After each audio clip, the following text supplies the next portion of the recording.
함께 은혜 나눌 말씀은 누가복음 18장 1절에서 8절까지 말씀입니다. 누가복음 18장 1절에서 8절까지 말씀입니다.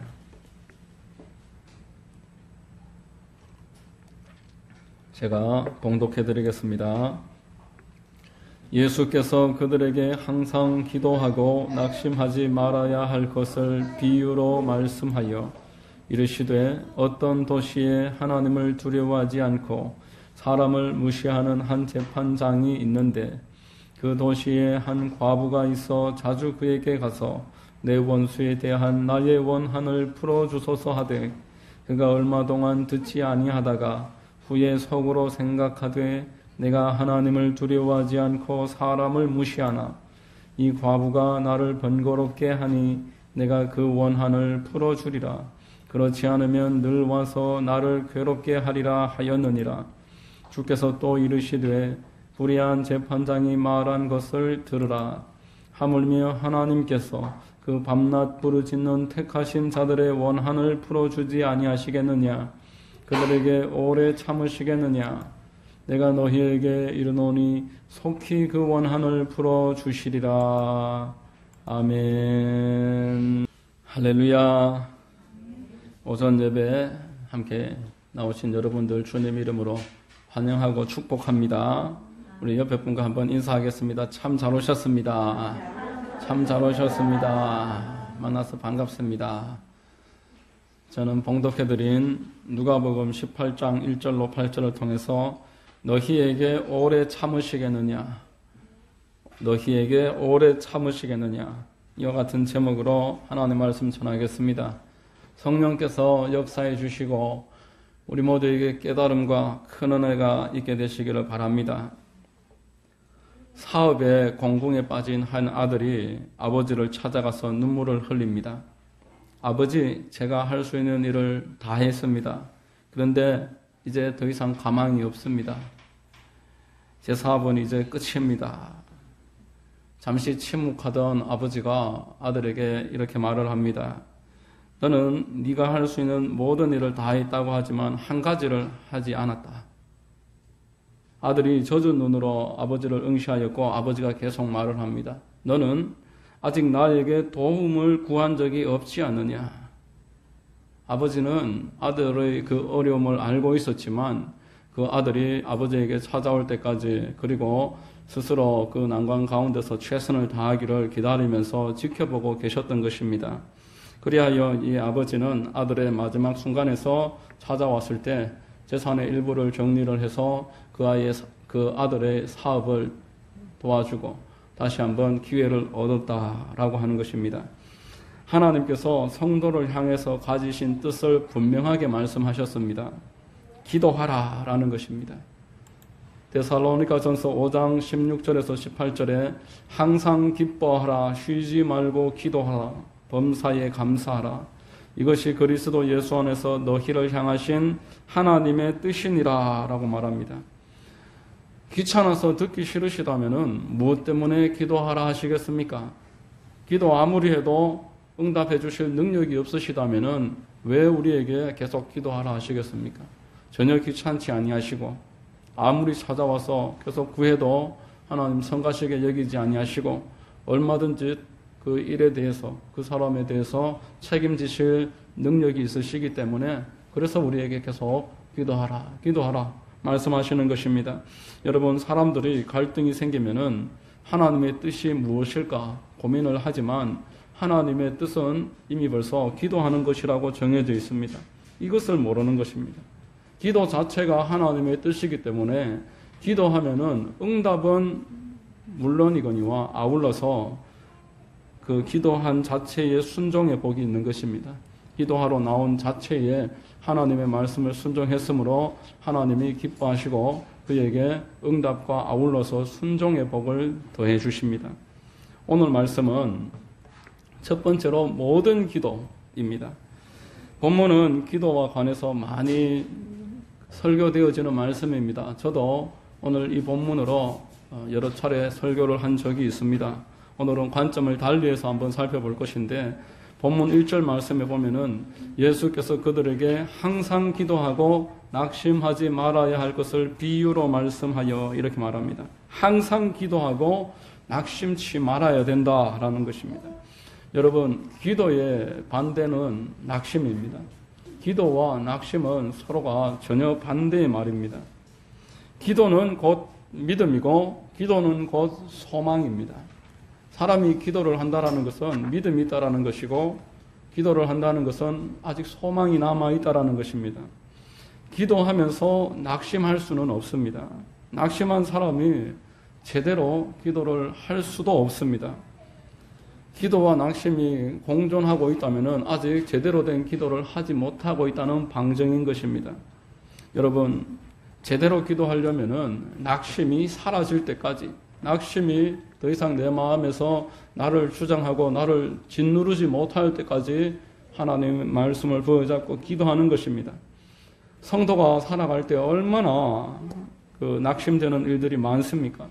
마귀의 공격이 끊이지 않습니다. 밤에 비수가 날아오듯이 그렇게 공격한다고 했습니다. 여러분, 비수라는 것은 화려히 날아오는 칼인데 그것이 밤에 날아오면 그것을 누가 피하겠습니까? 그러한 공격이 성도에게 있다라는 것입니다. 시편은 이 성도의 어려움을 여러 차례 말했습니다. 만일 하나님이 우리에게 기도라는 영적인 무기를 주시지 아니하셨더라면 그 어떤 성도도 이 모든 어려움 가운데서 신앙의 완주를 할 수가 없을 것입니다.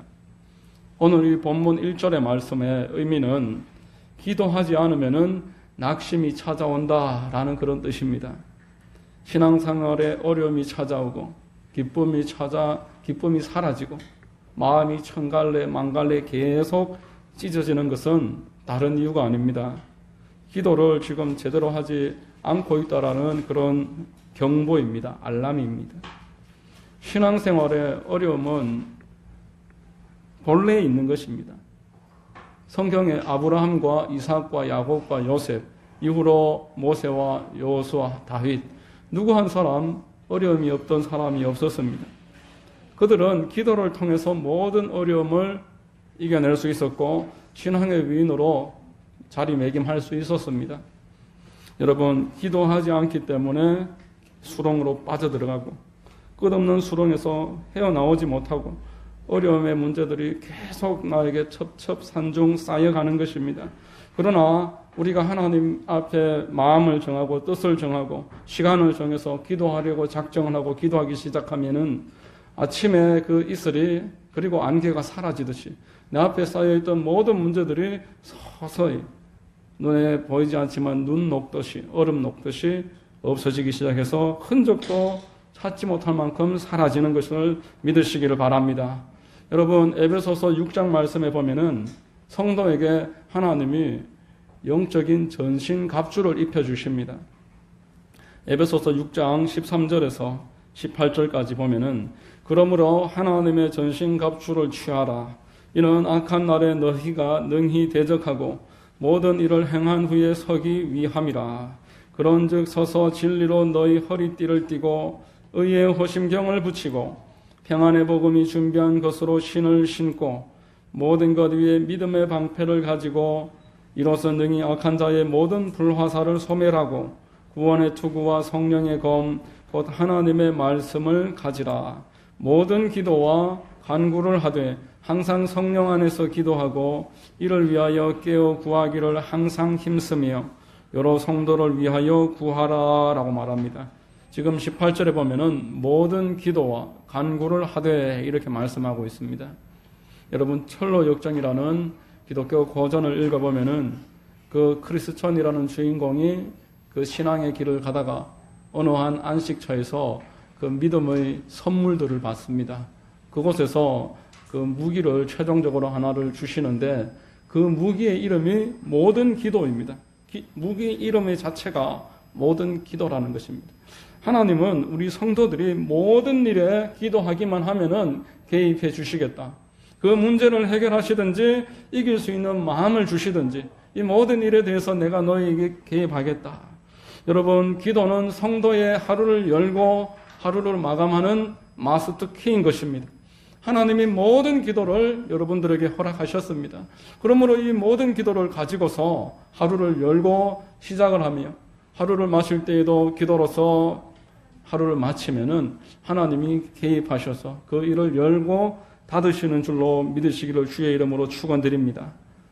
두 번째로 오늘 본문의 재판장이 누구일까? 이 재판장이 의미하는 바가 있습니다. 오늘 본문의 재판장이 아주 주로 주인공으로 나오고 있는데 여기에서 하나님이 주시는 영적 교훈을 보면은 본문 2절에 이르시되 어떤 도시에 하나님을 두려워하지 않고 사람을 무시하는 한 재판장이 있는데 이렇게 말씀합니다.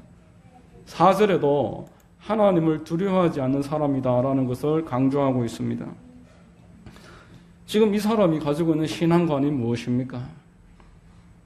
이 사람이 지금 하나님을 모르는 사람이겠습니까? 하나님을 부인하고 있지 않습니다. 시편 14장 1절에 어리석은 자는 그의 마음에 이르기를 하나님이 없다 이렇게 말합니다. 하나님이 없다라는 불신자들이 있는가 하면은 하나님의 그 존재 자체를 부인하지는 않는데 오늘 본문에 나오는 재판장과 같은 사람들이 있다라는 것을 성경에서 이야기하고 있습니다. 하나님을 두려워하지 않는다 이렇게 표현합니다.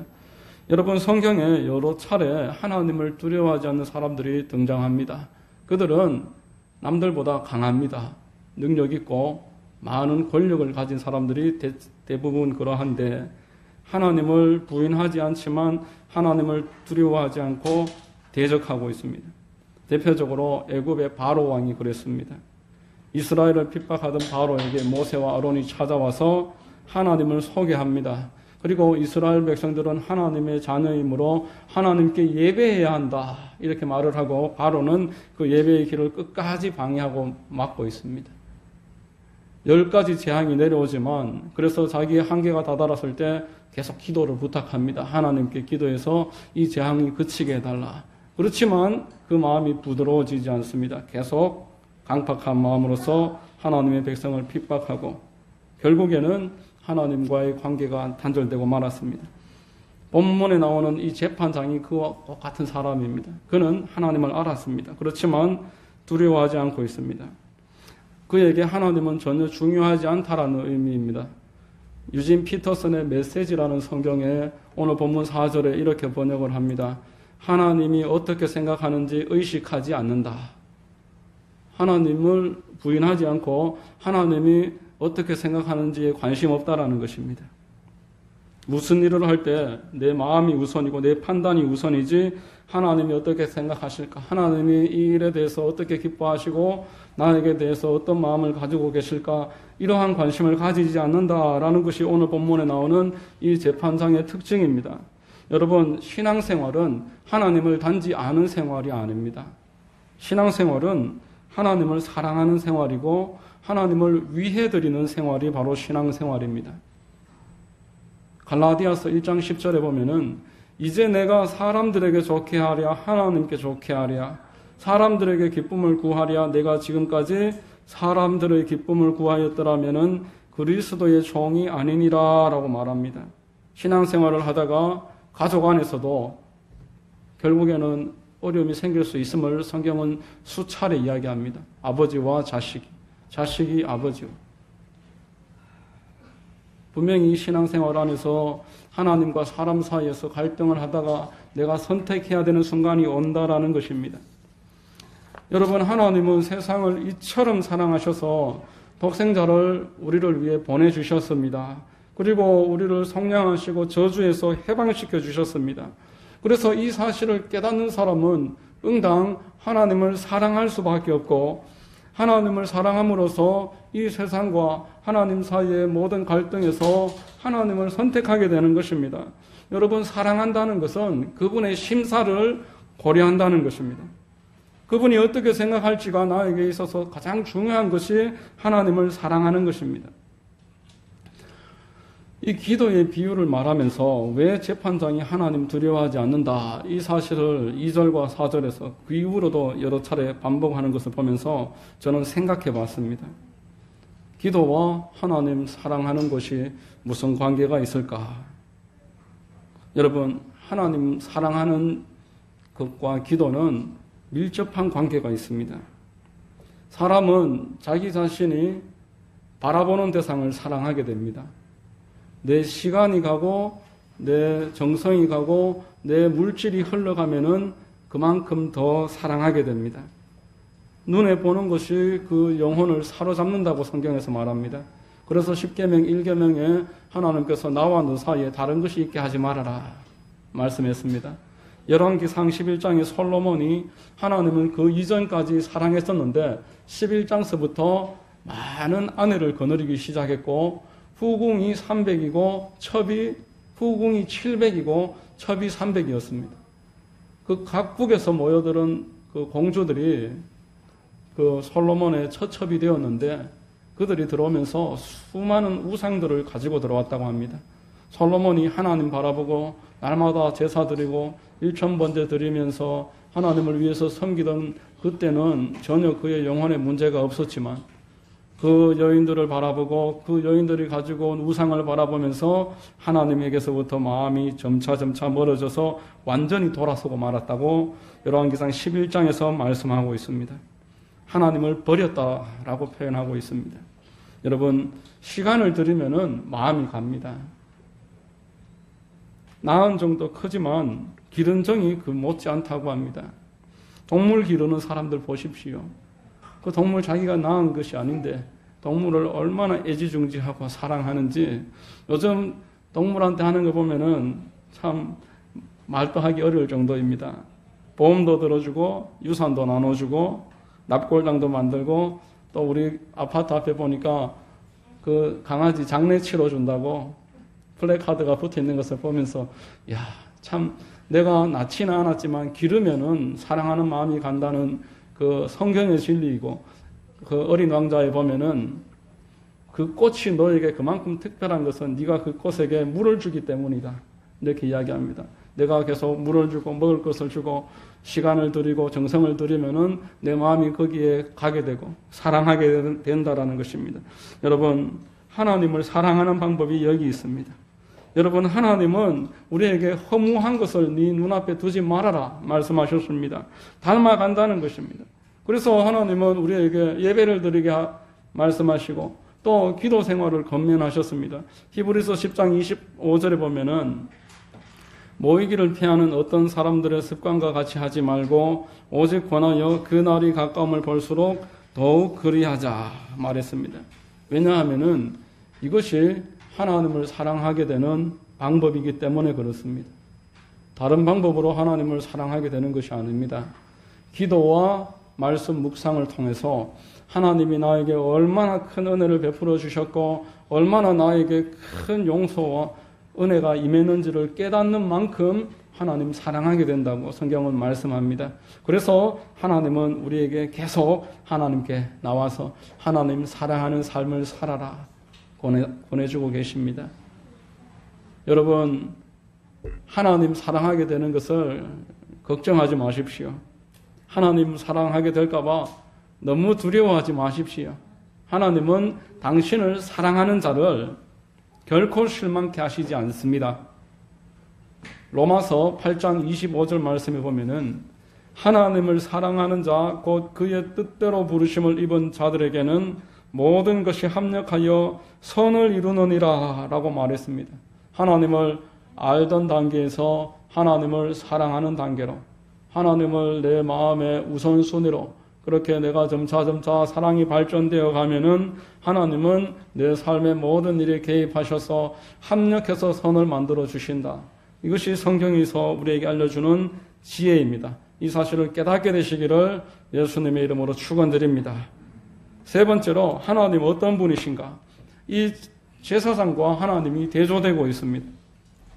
4절과 5절에 그가 얼마 동안 듣지 아니하다가 후에 속으로 생각하되 내가 하나님을 두려워하지 않고 사람을 무시하나 이 과부가 나를 번거롭게 하니 내가 그 원한을 풀어주리라. 그렇지 않으면 늘 와서 나를 괴롭게 하리라. 이렇게 말씀을 하고 있습니다. 이 과부에 찾아온 그 제사장은 사람을 무시하는 사람이다. 그리고 그 과부의 그 측은지심을 가지고서 대하고 재판을 하는 것이 아니다 라고 말합니다. 내가 번거로울까봐. 내가 귀찮을까봐 그래서 해치우려고 그렇게 응답해 준다. 이것을 재판장의 모습을 묘사하는 것인데 요한일서 4장 8절에 보면은 하나님은 사랑이시다라고 말했습니다. 사랑은 고린도전서 13장 5절에 자기의 유익을 구하지 않는 것이다 라고 말했습니다. 하나님은 재판장과 완전히 대조되는 그런 분이십니다. 그래서 본문 7절에 보면은 하물며 하나님께서 그 밤낮 부르짖는 택하신 자들의 원한을 풀어주지 아니하시겠느냐, 그들에게 오래 참으시겠느냐라고 말합니다. 이 대조를 눈여겨보십시오. 재판장은 자기 유익을 위해서 그 과부를 상대하고 있습니다. 하나님은 사랑이시기 때문에 자기 유익이 아니라 그 앞에 나온 사람의 유익을 위해서 그 사람을 상대하십니다. 이처럼 차이가 있다라는 것입니다. 하나님은 절대적인 이타적인 분이십니다. 하나님이 창조하신 모든 피조 세계를 보십시오. 어떤 것 하나 이기적인 것이 없습니다. 타락한 이 땅의 사람들과 생물체는 이기성을 보이지만 하나님이 창조하신 전체적인 세상의 근본을 보면은 이타심의 절정을 보게 됩니다. 태양을 보십시오. 세상을 향해 끊임없이 온기와 빛을 비추고 있습니다. 물을 보십시오. 위에서 아래로 더러운 것과 메마른 것과 낮은 것 가리지 아니하시고 자기 자신을 내어주는 것입니다. 공기도 마찬가지입니다. 아무 조건 없이 이 땅에 살아가는 모든 생물체들이 산소를 마시고 그렇게 힘을 얻고 살아갈 수 있게 해주시는 것입니다. 여러분, 하나님이 세상을 창조하시고 창조하신 이 모든 세상에 관해서 이처럼 대가 없이 사랑과 은혜로 무차별적으로 공급해 주시고 계시다면 하나님이 부르셔서 그 앞에 나와서 기도하며 살아가는 사람들이 어떻게 하나님의 은혜에서 끊어지겠으며 하나님이 그 제사장과 비교해서 어떤 응답을 주시겠느냐라는 것입니다. 마지막으로 오늘 원한이라는 단어가 몇 번 나오는데 이 단어에 관해서 생각해 보겠습니다. 7절과 8절 말씀에 하물며 하나님께서 그 밤낮 부르짖는 택하신 자들의 원한을 풀어주지 아니하시겠느냐, 그들에게 오래 참으시겠느냐, 내가 너희에게 이르노니 속히 그 원한을 풀어주시리라 라고 말합니다. 불의한 재판장은 자기 유익을 위해서 그 과부의 원한을 풀어주었습니다. 하나님은 성도의 유익 때문에 그 원한을 풀어주신다는 겁니다. 여기에서 주목하셔야 되는 것은 하나님이 다만 원한을 풀어주시는 것이지 모든 일을 내 마음대로 해주신다라는 말씀이 아니다라는 겁니다. 하나님이 성도의 유익을 위해서 이 세상에 안배해 놓으신 것들이 있습니다. 내가 속해 있는 가정, 지역 공동체, 국가, 그리고 이 교회, 내 옆에 있는 그 사람, 이 모든 것들은 하나님이 나를 위해서 안배해 놓으신 것들입니다. 하나님이 나의 그 사람을 처리하시고 내 그 사람은 날로 후패한다 그랬습니다. 그리고 하나님의 성령께서 내 속 사람은 날로 새롭게 만들어 주셔서 점차 그렇게 성령 충만해지는 것입니다. 그 사람은 낮춰지고 속 사람은 새롭게 되고, 이 일을 위해서 안배해 놓으신 모든 것들은 내가 내 마음대로 아무리 기도한다고 해서 하나님이 나의 유익을 위해서 주신 것이기 때문에 한 번만에 사라지는 것이 아니다라는 것입니다. 하나님이 유익으로 주셨는데 나의 짧은 소견으로는 그것이 싫고 사라지기를 바라고 내 생각대로 이 일들이 빨리 해결되기를 바랍니다. 여러분, 요셉을 한번 생각해 보십시오. 요셉이 그 노예로 끌려갔습니다. 거기다가 누명을 뒤집어 쓰고는 감옥에 들어갔습니다. 술 맡은 관원장의 꿈을 해석해 주고는 당장 나갈 줄 알았는데 2년이나 더 감옥에서 썩어야 했습니다. 도합 13년가량을 감옥에 지내는 그 요셉이 여기서 빨리 나가고 싶지 않았겠습니까? 그 보디발의 아내가 얼마나 원통했겠습니까? 술 맡은 관원장이 야속했을 것입니다. 그런데 하나님이 요셉이 날마다 기도하는 그 기도를 단번에 들어주시지 아니하시고 그 안배 가운데서 계속 그를 성숙시키고 훈련시키고 더 좋은 사람 만들어 가셨다라는 것입니다. 이것이 바로 성령의 안배입니다. 이 성령의 안배는 내가 원한다고 기도한다고 한 번에 없어지는 법이 없습니다. 하나님은 오늘 본문에 말씀하시기를 그 원한을 풀어주시리라. 억울한 일, 이 일은 악한 원수 마귀가 만들어 놓은 함정과 같은 일, 또 나의 실수 때문에 만들어진 하나님의 뜻과는 직접 연결되지 않는 성령의 안배와는 거리가 있는 그런 일들에 관해서는 하나님이 응답하시겠다라는 것입니다. 여러분, 하나님이 주신 유익한 일들이 나에게 고통스러울 때도 있습니다. 기도한다고 안 되는 것처럼 보일 때도 있습니다. 그렇지만 여러분, 기도한다고 안 된다고 낙심하지 마시고 끝까지 기도로서 하나님의 뜻을 추구하시기를 바랍니다. 기도할 것인지 낭망할 것인지 내가 선택해야 됩니다. 기도하지 않으면은 나는 계속 낭망하면서 살아갈 뿐입니다. 내가 의지하는 세상은 결코 나의 의지할 대상이 되지 못한다는 것만 발견하는 그러한 도구일 뿐입니다. 기도할수록 하나님과 가까워지고 그분의 마음을 깨닫게 되고 신앙이 성장하게 되고 성숙해집니다. 그리고 하나님의 유익을 위한 일이 무엇인지, 그리고 내가 원한으로서 하나님이 해결해 주시는 일이 무엇인지 점차 구별되는 것입니다. 여러분, 하나님이 여러분들의 원한에 대해서 오래 참으시겠습니까? 여러분들이 자식들의 그 원한을 오래 그냥 방치하겠습니까? 그 자식들의 원한에 대해서 내가 깊이 관심 가지고 이 원한을 풀어주는 것처럼 하나님 또한 여러분들의 원한을 풀어주기를 원하십니다. 이 사실을 깊이 믿으시고 날마다 하나님과 더 가까워지시고 기도를 통해 하나님의 마음을 알고 하나님을 더 사랑해지시는 그런 큰 은혜가 여러분 모두에게 있게 되시기를 예수 그리스도의 이름으로 축원드립니다. 할렐루야. 기도하겠습니다. 좋으신 하나님 감사합니다. 오늘 말씀을 통해서 참으로 하나님이 우리에게 큰 은혜를 예비해 놓으셨음을 깨닫습니다. 기도를 통해서 낙심을 이기고 또 하나님을 더 사랑하게 되고 또 내 삶 가운데 있는 원한은 풀어진다는 것을 깨닫습니다. 하나님 더욱더 기도하며 살게 하시고 주의 뜻을 붙잡고 살아갈 수 있도록 인도해 주시옵소서. 예수 그리스도의 이름으로 감사하고 기도드립니다. 아멘.